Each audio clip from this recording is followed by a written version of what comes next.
when you run out of the house without your eyeglasses. Coffee for everybody.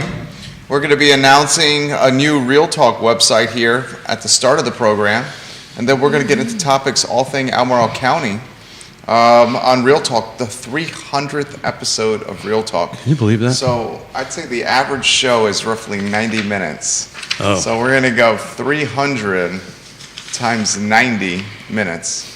That's 27,000 minutes I've spent across from the distinguished gentleman on this side. 27,000. And how come you're not twitching when you say that? Oh, I can't see because my eyeglasses are a little. Some sort of award for that or recognition? He should get an award for that. So let's divide that by 60 minutes in an hour. That's 450 hours. But you got to add. Well, divide that by 40 hours in a work week. That's 11 weeks and change of work weeks. But you also got to add the pre-production time into that and the post-production. That's low. It's probably double that. I would say that's. Do you guys get 8 a.m. or 7 a.m. text messages from this guy? We were They're chatting earlier this morning. than that, usually. Okay. The Yeah. last one was like 6:40 or something. Good. Okay. That's reasonable. I'm like, who in the hell? 6:40 is pretty early, isn't it? For me, it is. 6:40 is pretty early. I've been up for a while. All right, we'll rock and roll. Give the show a like and a share if you guys would like to participate in the program. I see the questions and participation already coming in. We will relay the participation live on air to Neil Williamson and to Ned Galloway today on Real Talk with Keith Smith. We can rock and roll, Judah, when you're ready.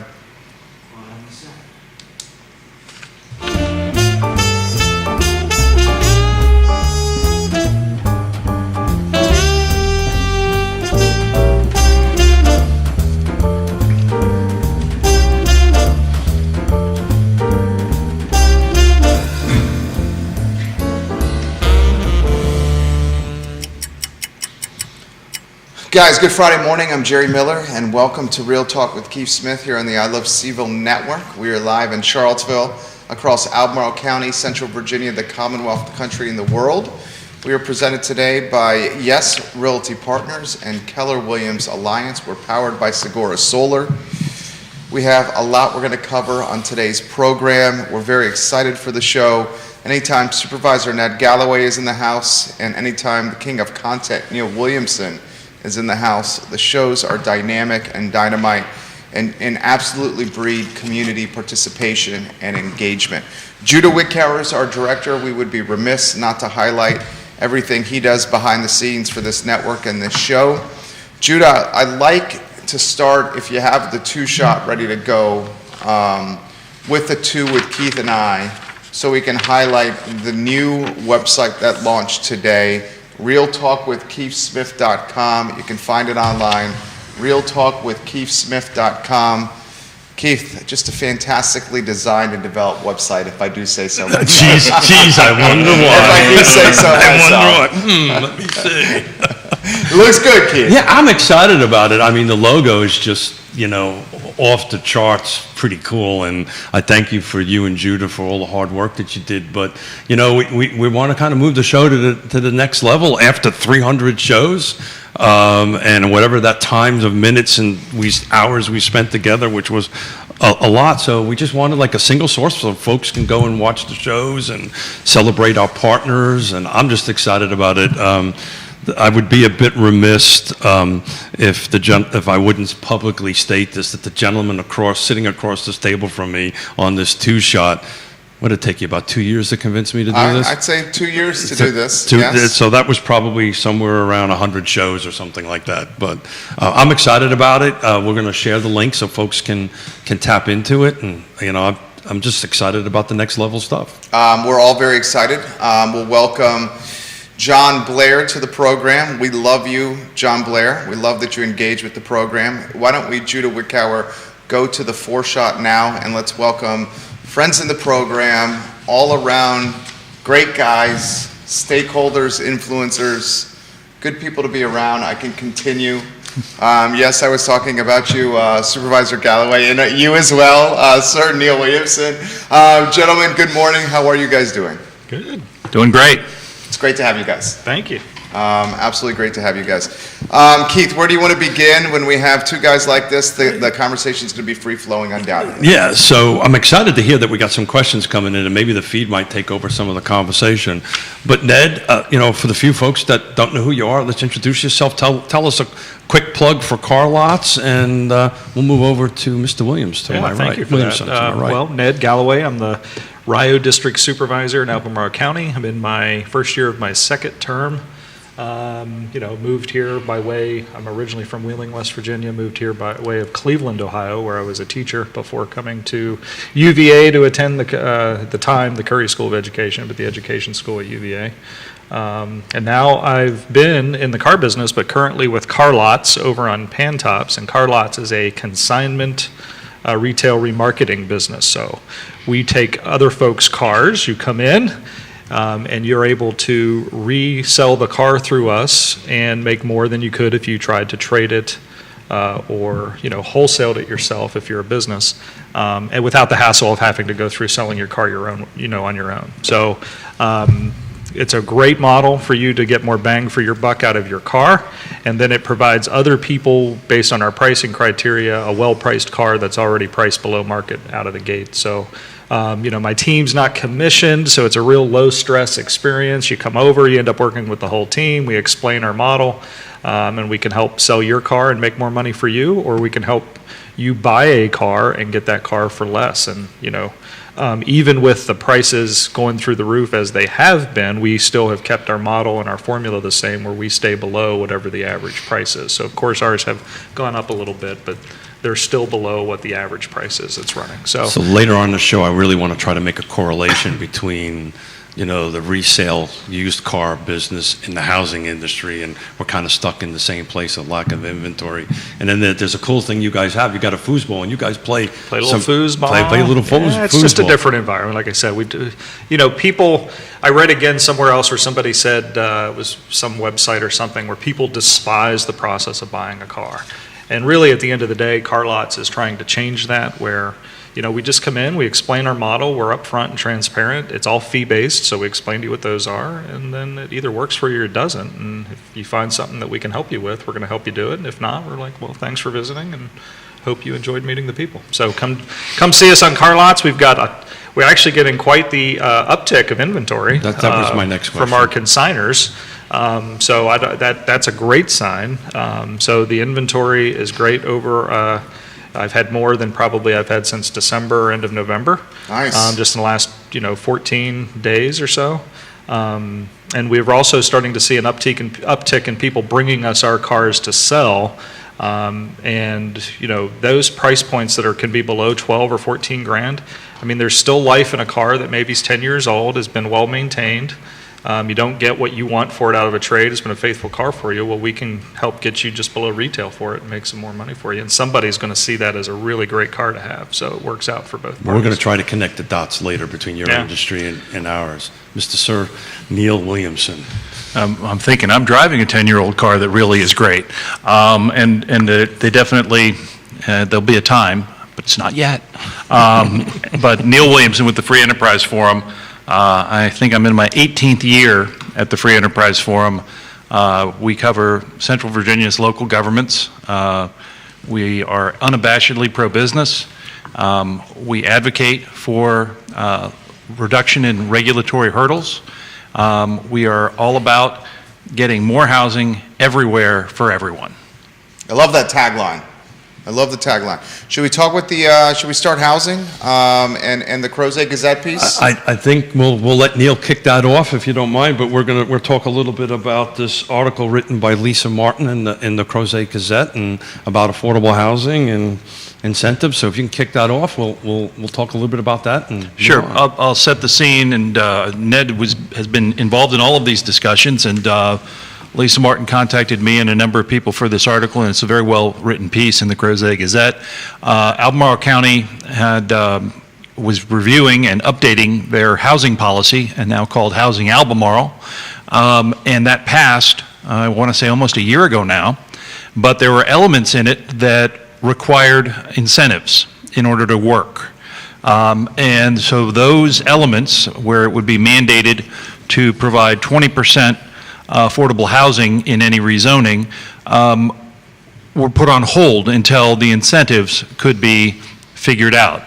For those just tuning in, the previous housing policy required 15% affordable units, and quite frankly, it has not produced the number of units that were desired. I think there's a wide variety of reasons for that. I don't know that it's necessary to get into it, but the bottom line is the old plan at 15% didn't work, and now the solution is to go to 20. We're also changing, go ahead, Joe, I apologize. This is an important stat, and Keith, I'll throw it back to you. 2021, this is according to the article, a household earning the area median income could afford for a home, which in 2021 equated to a home sale price of $243,750. Those are difficult homes to find in Albemarle County at $243,750, Keith Smith. Yeah, so I was going to go there. So I think the last incentive was set up at 243. I believe the numbers got reduced down to 204, and that is, what the threshold for the total sales amount is. And as those who watch the show, they know I chair the Piedmont Community Land Trust, and we actually came together with a model to actually make the 243,750 work. But we'll go ahead and dive into that a little bit later. But Ned, I know you've been deep in the weeds on this. Are you happy with the path, and how can we help move that needle forward? Well, I'm certainly happy with the passing of the policy and what's in it. Was supportive of it. I advocated to get it passed before the incentives were outlined and defined. I still believe that we're not ever going to come up with, these are the 8 incentives that are going to work to help achieve the new thresholds that we've placed in the policy. And we shouldn't. I don't think that's necessary. I think that any developer who is approaching a project that wants to help and get after affordable housing will come to us and should come to us and say, hey, this incentive would make the most sense for this project, and we can have that conversation. And I've been saying that since we voted on the housing Albemarle. I've voiced some of my own frustration that we delayed putting the new thresholds in place because we feel like we're going to identify these incentives where, frankly, they're all floating around out there. There could be tap fees, there could be reductions in standards for parking, there could be setback reductions, there could be tax incentive financing. I mean, there's the developers, the staff, everybody knows what some of these things are going to be. And okay, if we do define 8 of them, well, somebody's going to come up with a 9th one. That should be on the table as well. So I think the county recognizes that, yes, we're increasing the amount that we would like to see in a development for affordable housing, which, mind you, gets you the density bonus. So it does increase we've increased the threshold to get more affordable units out of it. But the county is saying at this point that, yeah, we've got a stake in this. We need to help, and that's what the incentives are designed to do. So it helps us get more affordable housing, and then it would help the developer to not be the only one that has to shoulder the burden or the cost of it. And I don't see or I would like to see developers to be encouraged to be able to come to the table and go, if you're a developer and you've got 5 projects going on in the county, you might need 5 different incentives based on the project that would help that project come through. And I think this policy will give the flexibility for that. And then if we can get this incentive conversation behind us, then we can start talking about the trust fund, which is what I'm eager to get to that conversation. What does that look like? How is it governed? What's the structure of it? How will the funds be used? What can the funds do for us once they're locked up in the trust fund versus if they're just sitting in a housing reserve, which is where that money's at now. So yeah, I'm happy with the path that's going on, and I think that we're having a lot of good conversations that weren't happening 2 years ago or 3 years ago or 4 years ago, and I think time will tell if we're right or we're wrong, right? But doing what we have been doing isn't getting us there, so we have to try something different. And I think Housing Albemarle is going to definitely be that different thing that we need to go after and go after vigorously. Well, I think that the density piece, the additional density with the affordable housing is a net positive for and a new change in the policy. I continue to have concerns when mandates are placed at any level for the affordable housing affordability for 20%. If you're doing a project, that means you look at it on the whole scale. so that if you are doing 20% affordable housing, the other 80% is going to pay for it. Now, you got to know that the density bonus helps that because now you have more units to carry it across. But it is still a matter of creating the affordable housing reduces the affordable housing. And absent deed restrictions that keep it affordable, it becomes a lottery winner, which is what we've had for the last 15 years. If you are able to get into one of these affordable units, if you're a single Albemarle County teacher, you could qualify. If you are two Albemarle teachers who happen to be married, you wouldn't qualify. But that single teacher gets the affordable unit and then gains all of the equity gain that happens the minute she moves in. That's just not right in my world, and that's why the shared equity that we see at the Land Trust, at Habitat, and in other models needs to be a part of the equation so that we not only get affordable housing, but we keep affordable housing. Sure. Don't disagree at all. So let's go back to the trust fund because maybe some folks that are listening and watching may not know exactly the basics of a trust fund. We don't need to get into the weeds of it, but how can a trust fund actually help this? Well, what is it and how can it help it? And there's different variations on it. So Sure. I'm becoming more educated on it myself. But, when you have a reserve pot of money set aside, then it's just at the whim of at the board and what comes up and, oh, here, we've got this and we could pay for it out of the reserve, which is fine. We've done that with certain projects.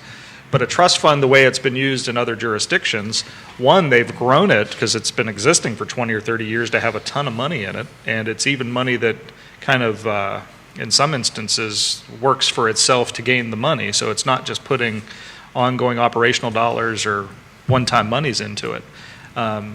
So you can start getting some investment returns on it, I believe, is how some trust funds work elsewhere, which is a good idea.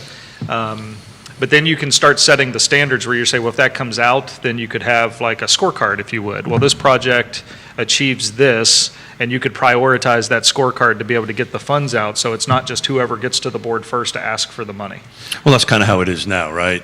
This is more like a roulette kind of thing, right? Whoever pops in. Well, that's being a little bit, I think that takes a little away from the investments that the locality has made, Albemarle specifically, in a couple of projects that have been direct investments or deferred investments, where they defer taxes through a synthetic TIF, have proven to provide affordable housing.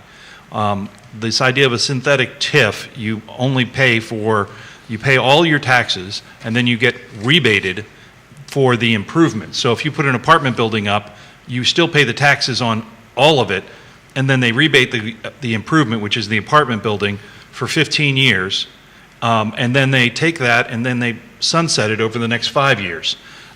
This works for rental properties especially, and when LIHTC, which is low-income tax credits, federal low-income tax credits are involved, the LIHTCs require 30 years of affordability, and what that does is it creates this trigger.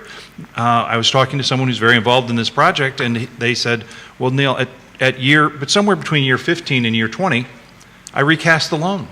I've been paying down Sure. the principal, so now it's a smaller principal, so I can still afford to keep them affordable, which is what I have to do for the LIHTC funds that expire in year 30. But that keeps it affordable, and I had an aha moment when he said that. I was like, well, that makes perfect sense. Yeah. You're recasting, it's accounting. It's not high-tech accounting, it's pretty basic. So I got a bunch of numbers in front of me and just looking at what the health of the Albemarle County housing market is, and if you are looking for some housing affordability, it's not there, right? The reality of it is that we're going to have to work together as a team. And I promote and I talk about, because I'm a little bit jaded about it, about the land trust, right? But just to put an example on how it worked, we just did our first resale on Nassau Street. This is Charlottesville. This is not Albemarle County. But to speak to Neil's point and Ned's point about the forever affordability, this path works. Make a long story short, for $60,000 investment, we were able to put put homes up there for $215,000. We just resold our first two for $240,000, but they got to keep the equity, and they walked out of that with anywhere between $30,000 to $50,000 in cash, and they moved up this housing ladder. But the important part of it is, from a jurisdictional perspective, that $60,000 will keep on giving forever. Right, so it's not a one deep or two deep on that end of it. But so, you know, when people say, at least from my perspective, when people say this requires a lot of money to do this, I push back. It really doesn't. What it really requires is what we're doing here. What it really requires is having a conversation with all the players and do this stuff. We're working on a project in Albemarle County. We're producing 15 affordable housing units at the 243. Just signed 6 more contracts to do 6 more across the street. We're not asking for a penny from Albemarle County to do that. We raised, it's a $20,000 per unit transaction. We raised that, and we're putting $3-4 million worth of property in the ground. But the reason that worked was, I picked up the phone, we had some proffer help that we needed, interpretation. The county got a hold of it. We raised some money. We partnered up with a developer who's looking to do this, and we are going to produce in 12 months about 15 units. And how long did it take to do that under the old system? Years. Well, the other part of the equation is where you set the bar and where you set the incentives.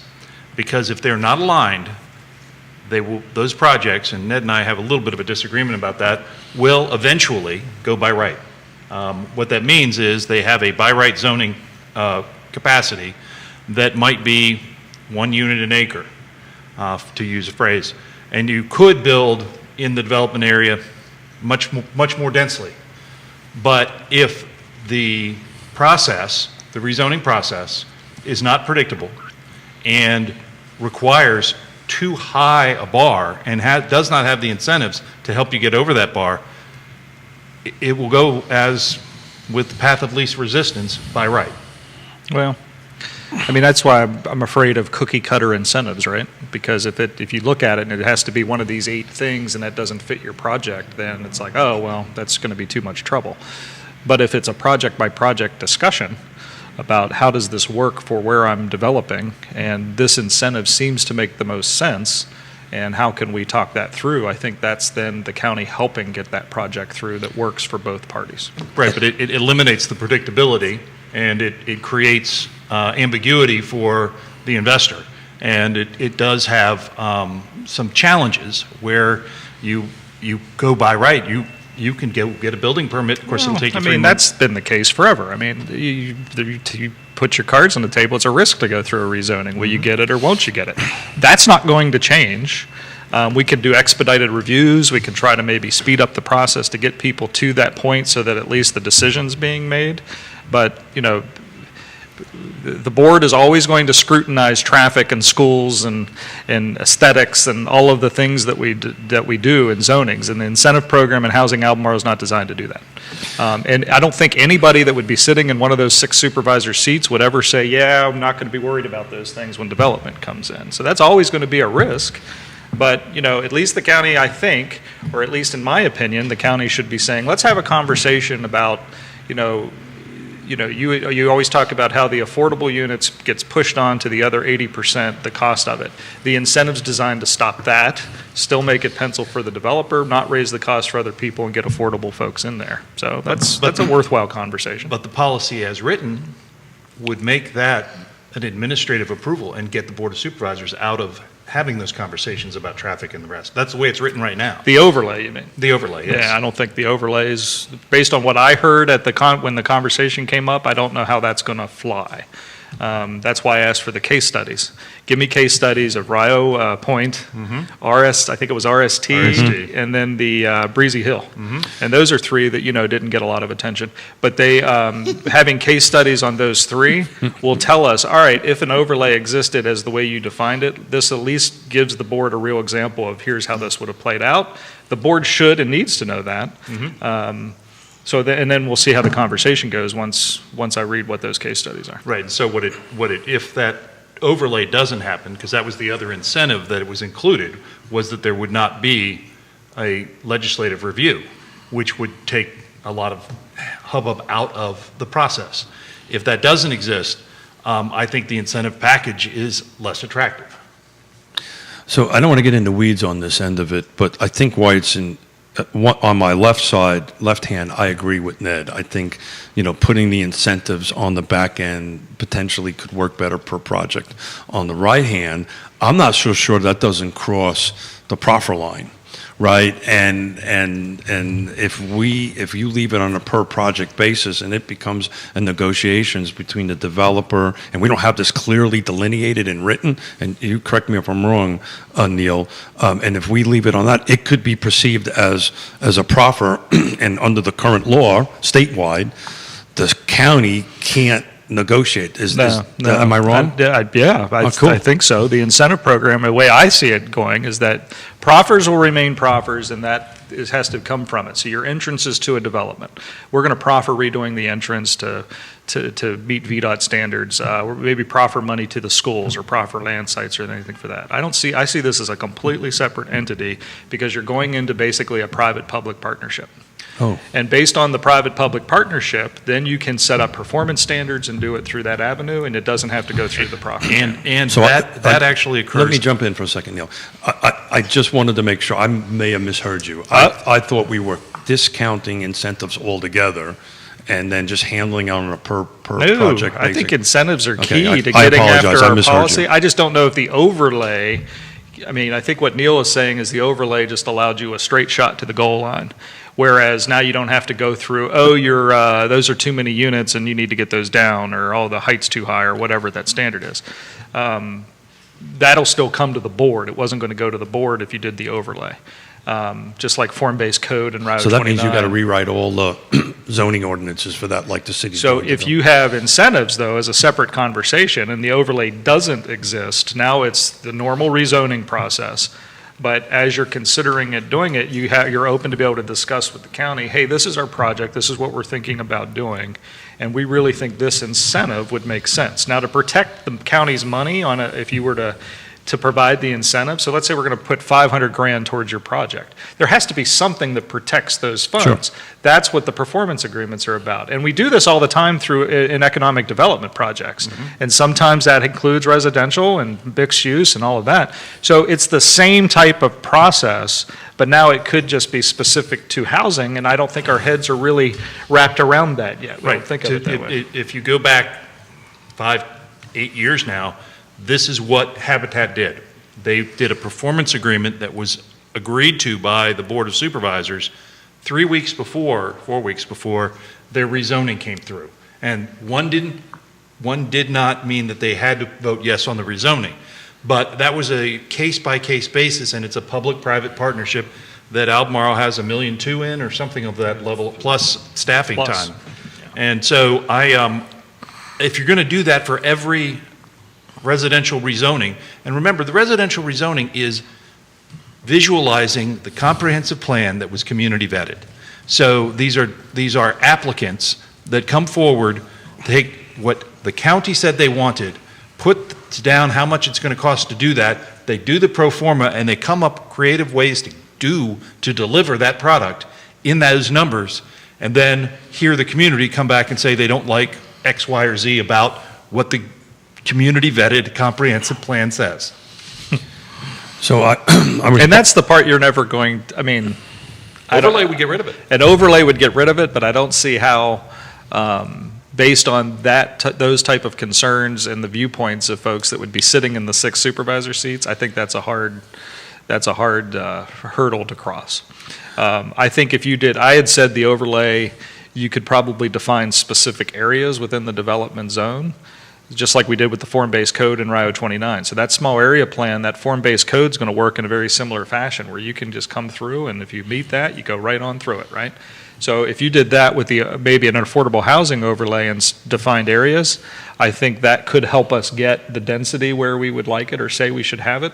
But then maybe alleviates some other areas that supervisors would be squeamish about it happening in. So it could be, we'll have to see how the conversation goes to have it play out. But I think these case studies are really going to be eye-opening for the supervisors. They will be. So, including myself. there's a little bit of business that Neil and I need to do, and I need you to witness this. This is in reference to a bet and a mustache. Oh, Lord. And He's going to shave it I on camera. I If he loses the bet, not today. I misspoke. I believe, what day did I misspeak? It was a show or two ago. Got it written down. Yes. And, I misspoke, and I Oh, said. you actually called Neil out on the show. No, I misspoke on the dates. Oh, because I have it written. I know you do. Well, it's on Up on camera. my wall, yeah. Yeah. Well, it's not on camera, but he wrote this and put it on his office. So what we're betting, And you said a few days ago that you thought you were going to win the bet. I still think I am, and I'm going to tell you why I think I'm going to need the bet, because I'm going to tie this into this bigger conversation. But Neil and I were texting, I think this morning or last night, I can't remember which one. So I said, I'm going to sign a document live in front of everybody on the date. So Neil wrote it out. So if Neil rips that off, and I will sign it, and then we're going to get Ned to witness it. I love Neil Williamson so much. So would you please witness this? So, and then I will allow Neil to read the Do we need a notary? I think we trust each other. Okay. No notary. You want to read, Mr. Witness, would you prefer to read the bet and tell us what it is and then sign it? Will you read us into closed session? The bet. Neil Williamson predicts the new Charlottesville zoning code will pass on or before June 19th, 23. Keith Smith predicts it will not. And Signed. So the bet is, if I lose, I will shave my mustache off that I've had on since 1985. On set. On set. There was some talk about Neil shaving it off, but I don't trust him that much. Okay. And something about a straight razor. And Maybe Neil does not want to do that. Yeah, so we have a written proof, and so I was wrong. I said the 1st of June, and very quickly after the show, I got reminded that I was incorrect.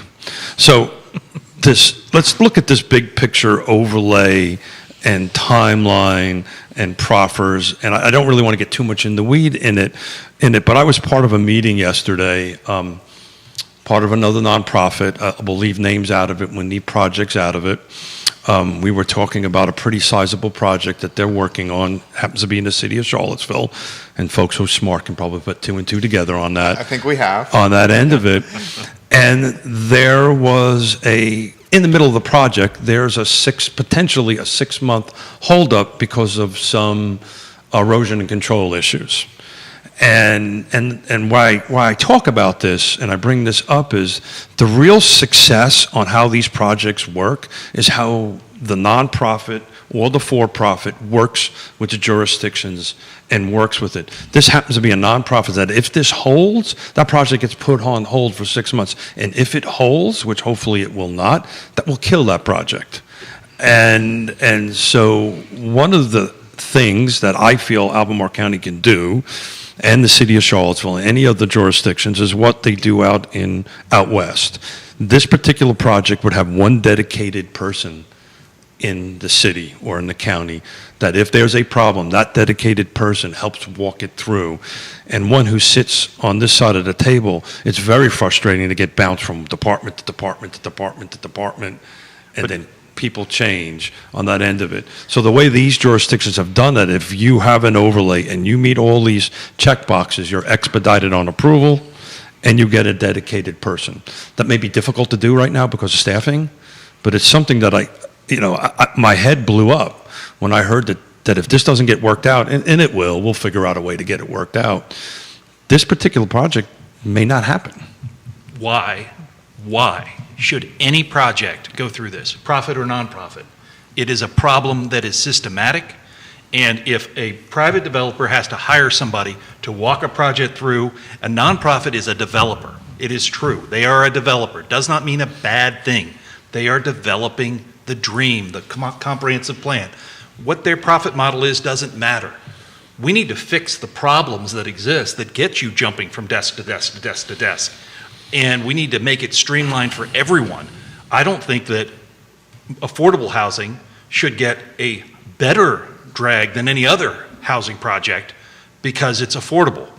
If the county chooses or the city chooses to dedicate folks to it, great. That's their doing, probably under a public-private partnership. That's fine. But I think we need to recognize the problem exists for everyone. and So- not just for the nonprofits. So I just want to put a point on this. So this is an important point. This is post rezoning. This is- Understood. Right, okay. I'm watching this go through for-profit and nonprofits. I mean, I'm talking to one developer, one applicant who has a building permit that's been sitting since January, and they're just trying to enclose a patio. Yeah. We have Which- a client like that as well. So, look, we use Well, the, I mean, I get it. Yeah. So But we're trying. You've been through it. We're trying to, and in the county, in Albemarle, we're trying to, we are, through both the actions we took mid-budget cycle and with this budget, attempting to, I don't think we're going to solve it just in this, what we're doing in the mid-year moves and then this current budget move, but it's certainly the first steps to trying to get it but fixed. this is, Ned, this is not a Albemarle County issue, right? No, I get it, but I'm Uh, saying, I'm in Albemarle, and Albemarle is not exactly known for its speed in getting these things through. So I think it's important for people to hear, as I've said before on this show and other places, that we would be attacking and are attempting to get at it in this budget cycle, and I think we are. And they did add mid-budget added positions in community development, which is something that was somewhat unprecedented. And it's important to recognize community development applications is a profit center. So thank you for bringing up budget. Maybe we'll pivot the conversation a little bit on how Albemarle County's budget's going, how its tax rate. I know it's not decided yet, but if you can bring everybody up to speed and where we're at for the next series of Fridays going forward, we have each jurisdiction coming in, and we're going to actually talk about where we're at. Well, by the time most come in, the budget will be adopted on that end of it. So how's the budget process going? Neil kind of tapped into it a little bit. We're doing. If you could add to that, questions have been coming in about in-person meetings coming back and how that's positively or negatively impacting the process. Well, I mean, where the budget stands, we still have another work session at the end of the month that's predominantly going to be Darton Tau turf fields conversation and follow up to our previous talk on that. But as it stands, I mean, we kept the property, the property tax rate the same. We had reduced the personal property, which is mainly, cars, and there's some other elements in that. And then the TOT, or the transient occupancy tax, was raised. The meals tax will be raised. So there's been some shifting of where the revenues are going, or coming from, if you would. And that's where it stands. So right now, there'll still be some public hearings on it. There's still a chance for people to give input and to talk about it. What can't happen at this point is that we cannot raise the tax rate. Sure. We've put the ceiling on it. Now, we could still adjust it, and that happens every single year. But right now, that's the depending on your point of view, the worst or best case scenario with the actual property tax. So Ned, I quote you regularly on the show for this particular statement, that if you really want to know how a jurisdiction is going to vote on something in the future, keep an eye on the budget. This portion of this budget season always is like the most important, in my opinion, cycle within elected bodies. Do that. So how are we, is our budget climbing, staying the same? How's the budget end of the side of things looking? And when's the actual date? I'm talking the dollar amount that we're going to settle on. I mean, we still have to determine that, right? So that's May 4th, I think, is when we're slated to take that action, where we would finally just vote and go, okay, we've got a budget. So in the meantime, there are still things to be worked out. And we do have a couple, like within the budget itself, there's a couple of small, well, they're not small, but there's changes that, and I don't know if other supervisors are going to bring some forward. So I've always said, if you want to learn about a supervisor, pay attention real closely at budget time, because you can see a window into what they prioritize and what they think. So, and I'll give an example. So we had earlier, a couple months ago, so the budget got recommended, and at the time, the housing fund had, I think, $1.9 million in it. And then the recommendation was to put $3.1 million to get the housing fund up to an even 5. So after the recommendation came out, an action came before the board to fund a position connected to Southwood, and it was 140 grand, 150 grand. But what that does, without taking the change in the way the budget was recommended, is now we'll be that amount short of $5 million. So a few budget work sessions ago, it was important to me to get to that $5 million mark. for the housing fund. And I don't want it to be 4.85. And that'll be the same amount of money that you would switch over to a trust fund, right? Is that the thinking Well, the on board that? would have to decide No, to of do course, the that, board would but have to I do- think we should do that. Yeah. For the sake of this discussion, that's how that'll get That's how funded. I would hope it would Yeah, play sure, out. sure. So and then I believe we should keep it level. It should stay at 5. So if you spend $500,000 out of it, then the You put next it year back you in. need to replenish it. So it was important to me to get that to that 5 million. So I asked a few meetings ago to go, well, all right, I don't know where to bring back some recommendations of where we can find that 150 grand to make sure that that fund is at 5 million on July 1st when we vote on the budget. And that, because I'm an affordable housing advocate, I want that money to be available to us. I want that amount. And so that'll come back at some point, and the rest of the supervisors have to agree whether, or if the staff makes a recommendation that we don't agree with, maybe we find somewhere else where the money comes from. But I intentionally waited until after we set the tax rate, capped it, because now it has to move within the current. Because localities Orders. must do balanced budgets. Yes, so now it's a decision. Where does that 150 come from? And this, to me, is where you learn about supervisors.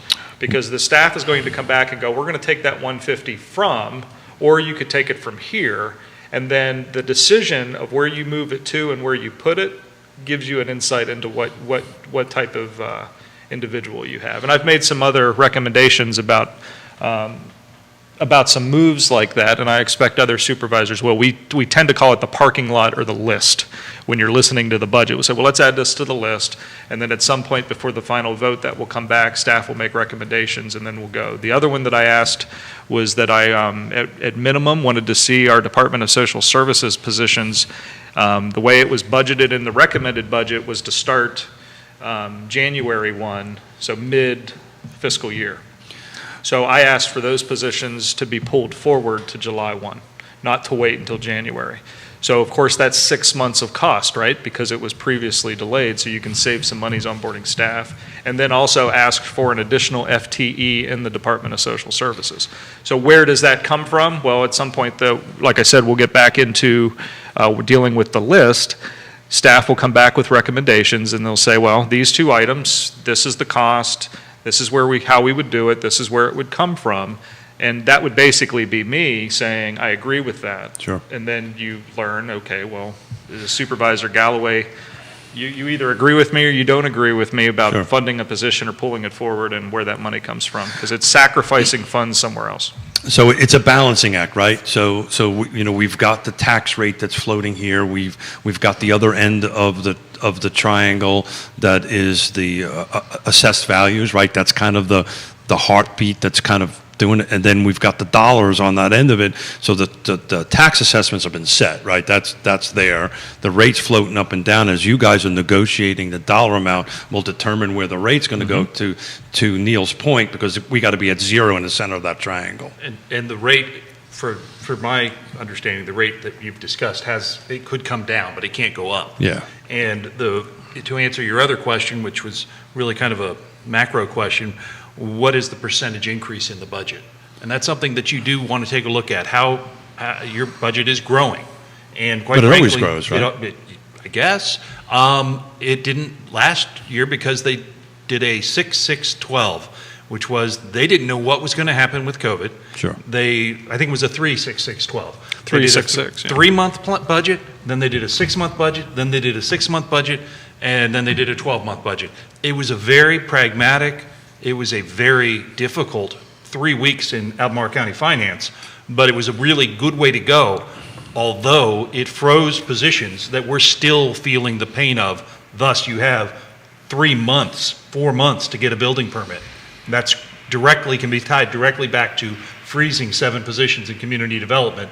That was a prudent thing to do. But those got released, though. Those have been released. Well, but that's why, because that mid-year was out of the ordinary. Right. But that also took into account the reality of how the revenues changed, the tax monies coming in, and seeing the need. So it was, you don't like to make those decisions mid-year, but it's a very special circumstance coming out of it. Right, and so this budget, I think, is, I had a discussion with someone who said, we really have an effective tax rate. Every locality does, because everybody's as unique as everybody else, and your assessments are unique. and there are higher assessments in Albemarle County than there are in, say, Galax. So your effective tax rate is higher than what it would be if the assessments were lower. But the budget grew, I want to say it grew by like 15 to 20%, if I'm remembering right. Yeah, I mean, I don't remember the percentage off the top of my head either, but it's definitely grown over year. So one of the reasons why But it's been a conservative couple of years too, Yes. so You guys have done a good job, man. if you could, somebody could probably go back and theorize that if the pandemic didn't happen, what might have been the trend line. But don't The you guys trend have a line's reserve? definitely been done, because we wouldn't have frozen positions back then. We would not have done such a conservative pullback in those 3 weeks. So it looks like, Right, agreed. Yeah. You're looking at it, I think that you're now going back to right-sizing the government piece, but it's always important to know what you'd had Yep. and what you're Sure. spending. That's right. And you had a surplus this past fiscal year, and that's not a bad thing. People seem to think, well, you're taking my money. No, having a surplus means you've been conservative in your budgeting. And I think that's actually, in local government and in business, not a bad thing to do. well, and I think this year, the past year, the surplus was for that same reason, because we were realizing the things that we had put on hold. And we didn't anticipate that revenues were going to recover and jump as much as they did. But you're right. If you have a normal year, no pandemic, not talking about what we've experienced over the last budget cycle, but there were years in Albemarle County where you would have a $14 or a $15 million surplus. And to me, that's just as bad budgeting if you became 14 to 15 million short. Right, somewhere between 0 and 14 is a good number. Your budget now is how many millions of dollars? I mean, it's almost, what, we're climbing to $500 million. $500 in million, total. so We're 14 gonna get million. there soon. 14 million compared to 500 million is, is a little bit too much. But 7, probably not, because of the scope of the size of the budget and the operation. So let's talk about the surplus for the moment, because there's could be a misconception out there what you can or cannot do with a surplus, right? So we might want to talk a little bit about that, because if I have a $14 million surplus in my personal budget, I wouldn't be sitting here. But if I had a $14 million surplus in my personal budget, we'd start spending it, right? We'd start doing something with it, put it in the stock market, buy more property, whatever it is. But you guys can't, what can you actually do with a surplus? Well, it would be the same thing. We could spend it, we could give it back. There's a number of things that we can do with it, and each year Can we add it to the new budget? Typically for surplus, you consider it one-time monies. So if you put it into the danger would be, well, let's take $1 million and put it into operations. Well, then you're setting yourself up For because next for the cycle. next cycle. Yeah. So for surplus funds, we have typically held to the discipline of, we're going to spend this on one-time purposes. And that's been a variety of things. Now, our typical strategy is that some percentage will go to the CIP, because then you're putting Yeah. cash into it. And then what are some one-time things that may have been neglected or would benefit from putting those pieces? That's how the housing funds come to be, by the way. That's how we're getting to and of a course, $5 that's what I million was housing. thinking. Right, but it's important. The CIP is the capital improvement plan, which is put forth by the county every year, and it lists a number of projects, not all that are funded, that the county wants to do in a priority order. So we've been talking a little bit. Do we have any questions We on do. the We feed? have a lot, and I've enjoyed the discussion. As the pace setter of the conversation, when Neil and Ned are on the show, I can sit back and listen and enjoy the coffee, which is enjoyable. This is a good question. How does the county consider increased assessments and the added revenue it provides the jurisdiction? Does it consider I'll add to this from Jennifer, who watches the show routinely. She lives in Crozet. I'll add to this. Does the county look at that revenue mid-cycle, mid-year? The city of Charlottesville, with its budget, didn't really want to consider the assessment revenue until kind of like the bottom of the 9th inning. And then it realized it had a significant surplus on its hands. So how do you guys consider the assessments and the increases that come with that? Yeah, so the county does track it. I mean, you get a quarterly financial report, and the quarterly report always goes, all right, what did you anticipate in that quarter, and what actually happened, and then the team will we'll analyze that. And different quarters, based on when you actually collect taxes, have different expectations. So if tax bills are due, whatever quarter that's in, that's going to be different than a quarter where it's not. So that gets looked at. And that's how we arrived at the mid-cycle changes that we made last year, because that we watched that. And we were like, wow, revenues are way beyond what we were predicting. And in combination with the steps we took to hold monies back, not knowing how the pandemic was going to go, so you had a double. Like even at, let's say property values didn't increase, we still would have had additional monies reserved because the county took the approach, we're not going to anticipate receiving any help from the state or the federal government. And let's plan that we can handle this without getting that. So when those dollars released and started to come in, now you've got money that you've pocketed away that you need to reprogram. So the combination of property values continuing to go, the economic recovery continuing to go, revenues going beyond the prediction created a scenario in which we went, wow, what do we do? Now, I guess we could have waited until now, but we made decisions to do some raises. We made to get our staff right. We made the decisions for the community development piece, and we started programming saying, okay, this is going to the CIP. We're going to redirect this money over to broadband, and the housing has received. And that's already decisions made. In this cycle, then, the Economic Development Fund will get some money. So yeah, we deal with that kind of in a real-time scenario, not just well, not real-time, but quarterly. The finance team would deal with that on a everyday basis. Because I like how that's handled, and I'm going to throw it to you here, Neil. With the city of Charlottesville, we were all up in arms for the last 45 days because of the 10-cent real estate tax rate advertisement. And the thinking was that we're going to advertise this potentially to fund school reconfiguration. But then they realized in the bottom of the ninth inning that we don't have to raise it 10 cents. We can raise it 1 cent, and the money's there. So it could have saved so much community angst and turmoil over the last 45 days about this issue. It is true, but the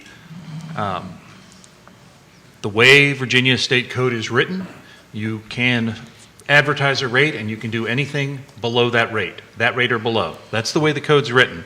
I'm not certain that there wasn't calculations that it would never actually be 10 cents, but we want to have the flexibility because we don't know the information to determine where between 0 and 10 cents we need to be.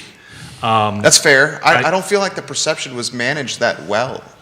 Well, I don't The know. narrative, if you may. I'm certain that I'm not one to comment on the narrative of Charlottesville over the last several years. Okay, there you go. I think that's true. What are your Well thoughts? played. What are your Well thoughts played. on this topic, Keith Smith? Well played. Look, to Albemarle County's and Ned's, just giving them some kudos on that. You guys were watching it. I'm not so sure City of Charlottesville was checking it every I don't think they quarter, were. And I every think it's quarter. because they lacked the institutional memory of Well- open seats, Well, let's vacancies everywhere. well, let's face it.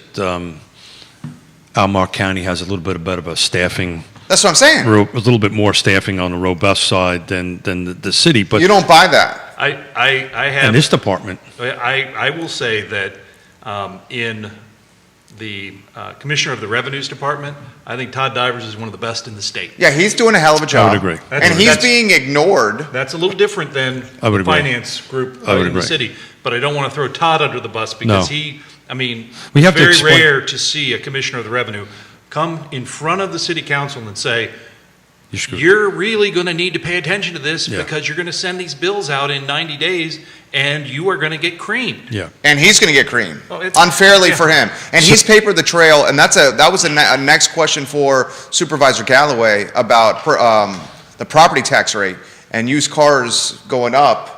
And they seem to be stabilizing of late. But you want to add something Well, to I this. just wanted to add something real quickly to it. I've been making a couple of notes here, and I love this conversation because, I get to make notes. But most folks also don't realize that the budget cycle is July, not January, right? So our household budgets we do every yearly, right? So this is July. So that's kind of important to talk a little bit about.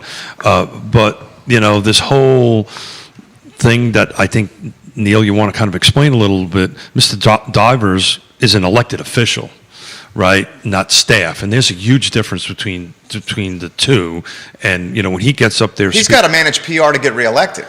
he's got to manage that to get rid. But his mandate is a little different than staff's, right? It is, and it's a different model, government model, than the executive model, which has a finance department that reports Correct. up to the county executive and to the board of supervisors. And you're right, he is an elected official.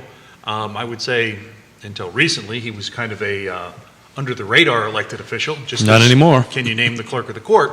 But it is a important role that our government has, and it is deserving of the attention it's getting now.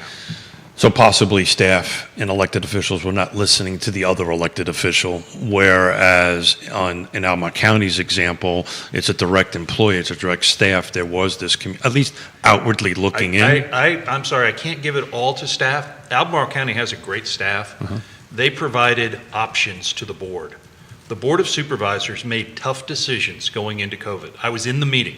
I was one of 3 people in that meeting besides staff and board members. They made very difficult decisions that they knew were going to hurt. And they were recommended by staff, and good on staff, but the board had to make those decisions. So the only point I was trying to make is the staff was feeding information to the Board of Supervisors that may or may not have happened at the city council Understood. level. That's the point I'm trying to make. Mike Wells is giving Supervisor Galloway some props here. Michael Wells says county employees love Ned and his common sense approach to things. I echo what Detective Mike Wells says. We have Thank you, Detective. That's very comments kind. coming in for Supervisor Galloway on vehicles and the bills that are coming out soon on personal property. We've tried to highlight on the show that they're going to come in much higher than I think a lot of people realize. So that's where we've made an adjustment. So it's 86 cents, I believe, that's per right. $100 that we've reduced.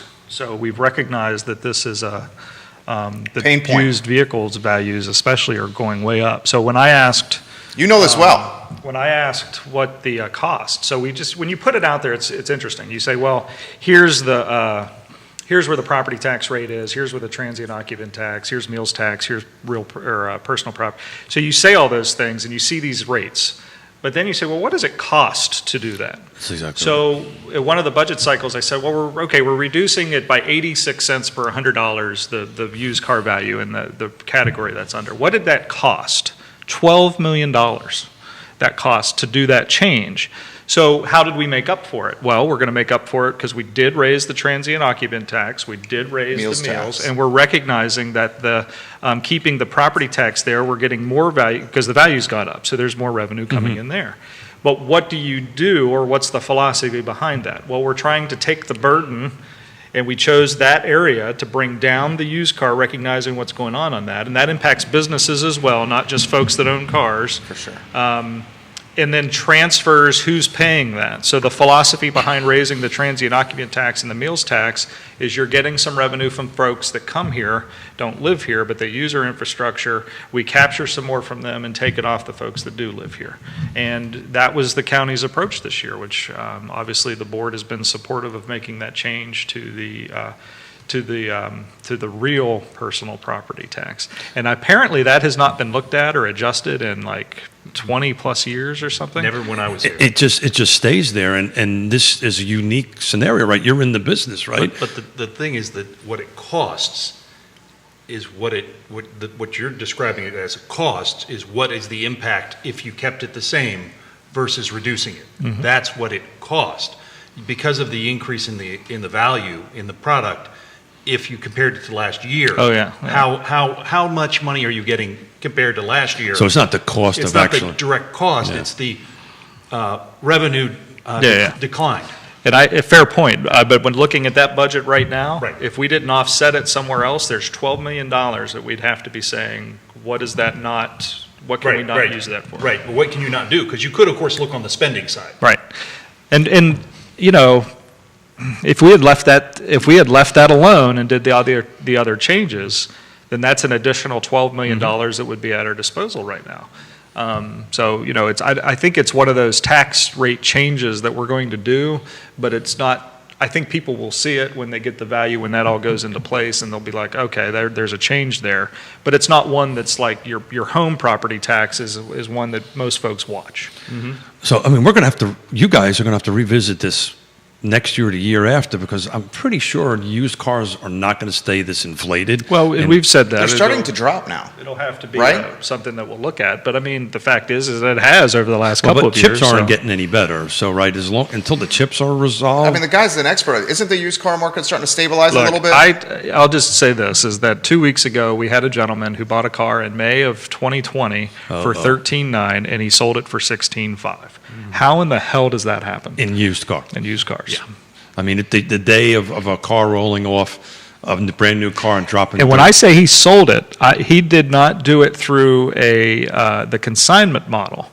He was using wholesale numbers. So if he got a wholesale number from 13.9 to 16.3 or 16.2, and that's increase is he bought it retail for 13.9, sold it wholesale for 16.2. So had he consigned it and sold it for retail, he would have probably seen another $1,500 to $2,000 in lift. That's crazy. It's crazy. It's crazy times. I respect what you guys are doing with Albemarle. I live in Albemarle, but I work in Charlottesville, and I'm feeling the pain point of the real estate tax rate increase in Charlottesville. Sure. And I'm also feeling the pain point of personal property tax rate staying the same. They're not going to drop it. It's going to stay the in same. the city of Charlottesville. City of Charlottesville, they said they are not going to drop it. They're going to keep it the same. They're going to also raise the meals tax. Assessments went up 11.69% on average across the city. So every pain point went up in the city of Charlottesville. Albemarle County is showing some either some empathy or perhaps a little bit more clarity in managing a budget. Well, I think they managed the budget better and ended up with this surplus. I'm not so sure the city of Charlottesville's got a surplus. They have a surplus. They haven't had a year without a surplus in 10 years. It's not 14 million, as I recall, but it is a surplus. Their budget, let me see if I can find it online. The city's budget for fiscal year 2023, 12.46 increase. That's an astronomical increase. 216 million. I think the way that as somebody that sits there and has to decide what's the tax rate going to be, pre-pandemic, during, whatever. When I have folks that, and it's not that they're attacking me, but when you go out and sometimes you talk to people one-on-one and they're like, oh, you're the guy who raises my taxes. What do you need all that money for? And I tell them, I said, well, in my opinion, here's why I need that money. And then that is why I say that watch the supervisors vote on the budget, because, if somebody says, well, there's different philosophies. Some people think we spend too much on things. Others think we don't spend enough on things. And how do you go about, deciding if your elected official is doing what you want them to do? Well, you have to look at our strategic plan. You have to look at how we staff the county to provide the services that people expect, and then that's where it can change. Some want, more staff in certain areas than others. Some, everybody has different needs and wants. So the 6 supervisors have to decide. We have to provide a certain amount of service, a certain amount of facilities, and based on where we're trying to get as a county, what do we think we need revenue-wise to do that? And then that's how you decide your budget. So you have to be willing to say, you're right, if I'm going to keep the property tax rate where it is, even though your values have gone up, that's bringing in more dollars than I had before, and I have to be able to say why those additional dollars are important to this board, and then explain that. Right. And then I do that. And to be fair, I'm just going to spitball. I'm pretty sure you weren't here in Charlottesville in 1981, were you, Jerry? I was not. I think you knew that. I was not. That was the last time they had a tax rate increase, was 1981. So it's been a long time. And the city of Charlottesville, the citizens have elected members of council that represent their goals, and their goals cost money. And it is not, in a budget cycle, it often feels like one line item versus another. Well, when you have everything as a priority, nothing's a priority. Well, in budget cycles, you have to make priorities. And so when you have strong folks in the school side that need schools infrastructure to be improved, and you have strong folks in the affordable housing side that want to see housing trust funds be funded, those monies have to come from somewhere. And that's what we elect representatives to do. So, everybody thinks land use and everybody thinks rezonings is probably the most stressful thing that an elected official has to go through. It's really the budget season because it's prolonged. When did you start the budget season this year? November of last year? You start getting updates and planning and things like that, but the county executive makes that recommendation in mid-February, and then you're off. So conceivably, this is a 6-month process?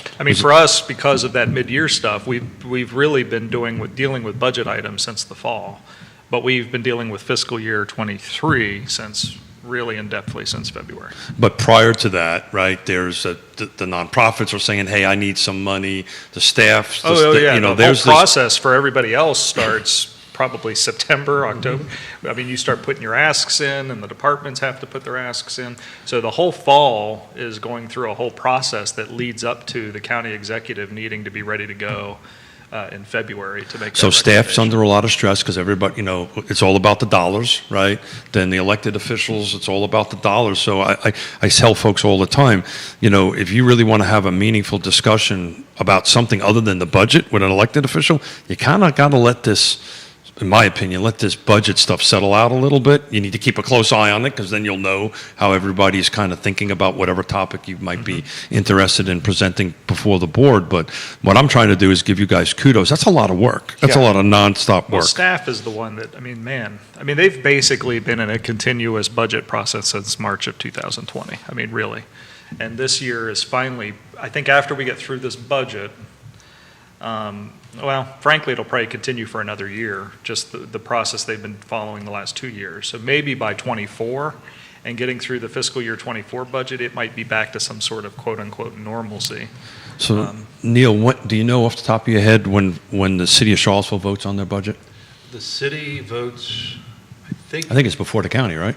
the county's voting May 4th. I think the city is voting in that same week or the following week. Got it. So it's typically in May. Yes. And the reason I bring it up is we have Council Wade and Councilor Snook, I think it's Mayor Snook, excuse me, coming on the last Friday of this month. You're talking about fiscal year 2023? Correct. Yeah. That's already been voted upon. The budget? The city, the Charlottesville budget. The full budget. Yeah, got approved last week. Thank you. Tuesday last week, that's right. Yeah. I'm sorry. Yeah. Oh, that was their vote on the final. That was their vote on the final. That's what I thought. Tuesday's- That's- It was Tuesday's special meeting, yes. Yeah. So my apologies to everybody. I got my dates wrong on some stuff. 216 million, So fiscal year 2023. I thought the city adopts its budget first of all the jurisdictions. Yeah, and Mayor Snook coming on the show Friday, right? Last Friday of the month. Last Friday of the month. I think it's the 29th. This comment's come in. 7 minutes left here. We're mindful of their time. Supervisor Galloway, so you got the soccer people watching here, so get ready. Supervisor Galloway mentioned turf fields at Darden Town. Can you give us more updates on that? So the 27th of this month will be the second, I'm pretty sure if that's a Wednesday, the 27th. That'll be a second work session. So we just had a work session, the 23rd, maybe 25th, something like that, back in March. And then we've asked for it to come back and come back soon. So the 27th will be the next work session. And basically that work session will be around all of the questions or additional information items that we requested at the first meeting, and get some traction. Because currently the project, so it was a funded project in the past, but during the timing worked as such that when the pandemic hit, CIP projects other than maintenance got put on hold, and that was one of them. But now we're in a situation where there have been some renewed conversations about whether it should be grass or turf. So the previous decision was to put turf fields in at Darden Town and move that project forward through the CIP. And now that is in December of 2019, some procurement questions came up about the folks being used to move forward with that project, which then also opened the door to the grass versus turf debate, and now we have new supervisors involved, et cetera. So the whole thing is being kind of rehashed, if you would. And that's what you would have heard a lot of at the last meeting, and we'll hear more of on the 27th. And this, we're not a like-minded board on this topic. So listening to where supervisors are on the topic, some have put it out there, some are asking questions, some, so it's going to be interesting on the 27th to get all the new information, and then we'll have to figure out from there what we're going to do to move forward on that particular topic. Are lights a part of that discussion? Turf and lights, yep. Yeah, that's big time right there. And I know Cascadia is not a fan of the light piece at Darden Tau, but the light piece would create regional tournament opportunity at Darden Tau. Do we want to add the footbridge to that conversation? And the other question that revolves is if you have the lights, which is a struggle for some in that area of the community, because when it came in, there was really a big discussion about lights. Will the fields, if they are not turf, be able to take the abuse or use that would come with lights? You have additional use. Exactly. That's why with lights, if lights are approved, turfs would be a must. I don't know the answer to that, but I think that's one of the questions that's being asked. But as sports fans, we know that. As because folks lights, that have had the rug rash that turf gives you, yes. He's basically saying if there's lights, there's more playability, and with more playability, the grass would be abused and beaten up and potentially worn down, where turf would be more durable and would allow for potentially the regional tournaments. That's what he's saying right there. You have something to add over there. Well, I just wanted to see if we wanted to add the footbridge into that conversation, because that may or may not increase participation in that area. Well, I mean, the trailhead, there's a trailhead at Darden Tau, Sure. but that bridge is much further down the river. And that'll go through, a smart scale application and have some combined investment in it from the county and the city. So that got voted on at the MPO a few weeks ago, and the location got decided. So now they'll go forward and do a feasibility study, et cetera. So I think, the Darden Tau project is I get that we've got folks that are talking about the increased economic development activity and the ability to bring in others. My outlook on it is we have a facility that we're providing to the community that does not meet the needs of the community. And You're saying Darden Tau? Darden Tau. Yeah. Those fields are terrible condition. Yeah. And My kid plays there. so it needs to be, and I've said all this at the meeting, so folks can go back and re-listen to the March, I think it was March 23rd meeting, and you can hear where all the supervisors, what questions they asked, et cetera. But the simple fact is that's that's the only facility that is not a school facility that the county provides, and those fields are in terrible condition. And what are we going to do about it? And that's basically down to a nutshell what this conversation's about. But if it's better fields, better conditions, of course, the lighting is, the concern about that is light pollution, right? And there's ways around that downward facing The light. lights are so novel and innovative these days. They're not creating that glow effect of previous lights. Yeah, light pollution is minimal. But what I was trying to get at, talk about incremental income. Right now, you can start having tournaments there, right? Bringing in some meals tax, hotel taxes, so forth and so on. Yeah, I don't discount the advantages of that. Sports tourism. But forget that for a minute. We need to provide a better facility Yeah, sure. that meets the local demand for those fields, and we're not doing that right now. So- So those things are, like, to me, icing on the cake, in my opinion. Sure. But even if none of that happened, we still have a responsibility to do better at that. So when Well said. When Pleasant Grove and Fluvanna County has better fields than Albemarle County, that's And the same can be said for our, we have turf fields at the high schools for the main field, but when you think of the other fields that are in the inventory, Anyone who's tried to get a field obtain a field for soccer or anyone else will tell you that it is a very challenging thing to do, to schedule all of these teams that are, the fabric of the community. I know my kids played at Darden Tau and some of the elementary schools and there were always challenges. And I think it's imperative on local government, if you choose to provide services, that the level of those services be up to where you want them to be. Right. And, you know, and I want to be very, I have to, you know, I always get a little anxious when I make statements about condition or quality of facilities. Your statement was Because accurate. Well, but it sounds like I'm beating up But it on wasn't a lack of staff. It It's wasn't not, anything else. this is It's not on just been there staff. This is- forever. If this were a staff issue or this was a effort issue or something like that, that's a different solution. This is a board programming those tax revenues that come in to fix and provide services or facilities. Yeah, so This is on the board, both what exists now and what will exist in the future is up to the Board of Supervisors. it's just, it's the used car that has 150,000 miles on it, right? It just needs to get the engine rebuilt or whatever. It's just been used for so long. It's not staff's issue, that they're doing the best that they can with what they have, but it's time to upgrade it to something brand new. I want to change it around a little bit and try to have a little bit of fun here the last minute or two. So, Fun, it's been fun the whole Yeah, time. you guys have done a hell of a job. You don't know how much we enjoy this. I enjoy it. well, to Jerry's point, I love these shows where we could just sit around and take notes and sip coffee. But you're going to take the lovely missus out for this weekend. Where you guys? What's your favorite go-to to get a bottle of wine or a glass of wine? Well, I think you've asked this man you this did question. ask that. Yeah. I mean, we love going to the Whiskey Jar. Yeah. I mean, No, that's I'm talking just- wine in specific. Oh, wine specific. Well, we don't really have a go-to for wine. I mean, it's Well, I know honest- what mine is. You go out and you decide, all right, where do we, because when we, I mean, let's face it, when we have the opportunity to go out, it's, you know, it's driven by what are you in the mood for tonight? And we definitely have our favorite haunts that we like to go to, but, you know, I can't say that, oh, I have a wine spot.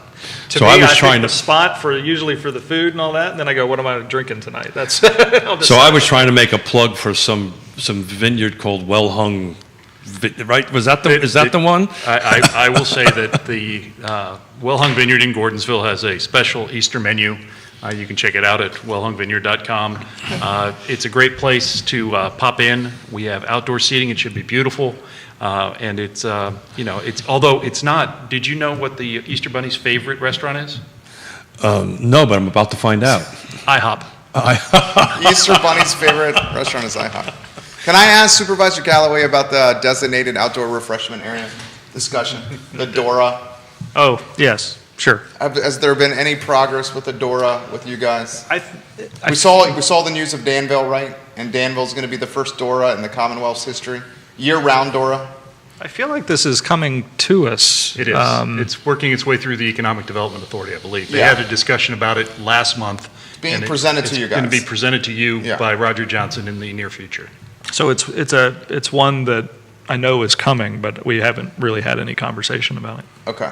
This isn't the game, right, or the show, right, Dora? This is something else. No, Okay, it's got not, it. it's This not one- looking for the map. It's not I looking mean, at but that. this I is just wanted to the, make sure I got go that into right. one place and you can buy a drink and then walk Walk around around. in that. It's like the in beer like a garden. defined area. So, Yeah. I mean, yeah, I mean, so that'll, I don't know when it'll be in front of the Perfect board, for but that's Stonefield. coming to the board, I believe.